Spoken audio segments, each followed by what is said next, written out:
Tragedia në Zvicër në natën e vitit të ri në Crans-Montana e riktheu memorien e opinionit publik të Maqedonisë së Veriut në ngjarjen e 16 marsit 2025 në tragjedinë në Koçan. Për autoritetet në Maqedoni, tragedia në Zvicër jep hapësirë për të interpretuar se tragjedi të tilla ndodhen edhe në një vend të zhvilluar si Zvicra, por hetimi që po zhvillohet atje do të mbikëqyr drejtësinë për Koçanin, drejtësi të cilën familjet e 63 të rinjve po e presin edhe pas 9 muajsh. Po për dallim nga akta akuza në Maqedoninë e Veriut, e cila ka përfshirë një rreth shumë të gjerë, duke u futur në një labirint, në Zvicër hetimi fokusohet në një rreth më të ngushtë të dyshuarve. Pronarët e barit Le Constellation, bashortët Jacques dhe Jessica Moretti, ende nuk janë arrestuar. Por 3 ditë pas tragjedisë, prokuroria në kantonin Valais njoftoi se ata dyshohen për vrasje nga pakujdesia, lëndim trupor nga pakujdesia dhe shkaktim të zjarrit nga pakujdesia. Konfirmoj se është hapur një hetim penal ndaj 2 menaxherëve. Ky hetim penal do të mundësoj në bashkëpunim me të gjitha palët e përfshira të identifikohen dhe shqyrtohen të gjitha gjurmët. Siç kam theksuar vazhdimisht, asnjë gjurmë apo dyshim nuk do të neglizhohet. Të gjitha mundësitë po shqyrtohen dhe me hapjen e hetimit do të na mundësoj të vazhdojmë të veprojmë sipas ligjit për procedurë penale. Që këtu shihet dallimi midis 2 hetimeve. Organet hetimore zvicerane shkojnë drejt një rrethi më të ngushtë përgjegjësie dhe vrasje nga pakujdesia, ndërsa në Maqedoni u përfshin akuzë zyrtar nga 12 vjet më parë, edhe atë për krime të rënda kundër sigurisë publike. Për avokatin Janaki Mitrovski është jo adekuate të bëhen krahasime, pasi bëhet fjalë për një vend tjetër me ligjet e veta, por ai përsërit se akta akuza e ngritur për Koçanin është e pabazuar.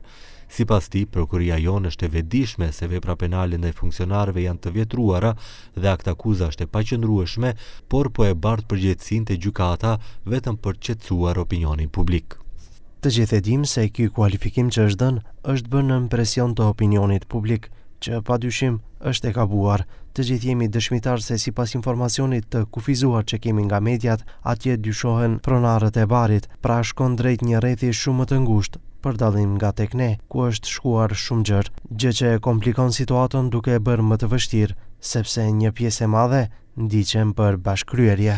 Edhe profesori universitar Sifullah Osmani thekson se sistemi juridik shpesh e kërkon fajtorin sipas interesave, ndryshe nga praktika europiane bashkëkohore, si ajo zvicerane, ku fajtorët kërkohen aty ku veprimet kanë ndodhur. Shton se në rastin e tragjedisë në Koçan, më shumë u bë gjueti shtrigash se sa hetim, gjithashtu shpreson që Maqedonia të merr shembull nga mënyra e hetimit në Zvicër. Neve kërkuam faj aty ku deshëm, edhe duke gjuajtur shtriga, duke kërkuar fajtorin të ministrat,